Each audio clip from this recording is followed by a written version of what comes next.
भारतीय संविधान को कॉपी पेस्ट कहने वाले जो लोग हैं, शायद वो भारतीय संविधान को पूरी तरह पढ़ा नहीं होगा। अगर पढ़ा होता तो उसमें बहुत सारा आर्टिकल है, लगभग 395 के लगभग आर्टिकल है। उन आर्टिकल को पढ़ के, जिस आर्टिकल को आपको लगता है ये सारा आर्टिकल पढ़ के एक-एक आर्टिकल का बताइए कि इस आर्टिकल में जो लिखा गया वो देश हित में नहीं है। आप आर्टिकल के अनुसार जवाब दीजिए। ऐसे खाली कह देने से थोड़ा होगा कि भारतीय संविधान कॉपी पेस्ट है। उसमें जो लिखा हुआ है और जो बात लिखा हुआ है उस बात को आप पढ़ के और आम जनता के बीच लाइए कि इस आर्टिकल में ये गलत है। आप संविधान पढ़े ही नहीं है, खाली ऐसे ही अंदाजे संविधान कॉपी पेस्ट है। कॉपी पेस्ट है, कौन सा बात कॉपी पेस्ट है?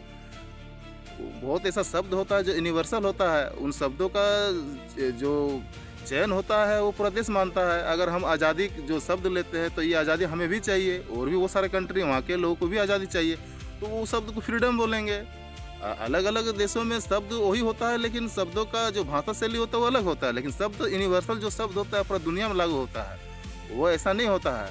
अगर यहाँ आज़ादी की बात है, समानता का बात है, बंधुत्व का बात है, तो ये जो शब्द है ये यूनिवर्सल शब्द है।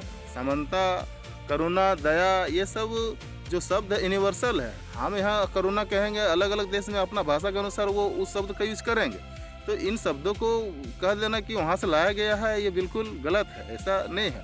आपको अगर दिक्कत है तो आप उसको पढ़ के बताइए, और पढ़ के बता के आप बताइए कि ये इस आर्टिकल में गलत है, और उससे बेहतर एक ड्राफ्ट कीजिए। ड्राफ्ट करने के बाद आप लिख के बताइए। ऐसा तो कर नहीं रहे हैं, अंदाजे खाली आ रहे हैं, खाली संविधान कॉपी पेस्ट है, ऐसे थोड़ा होता है।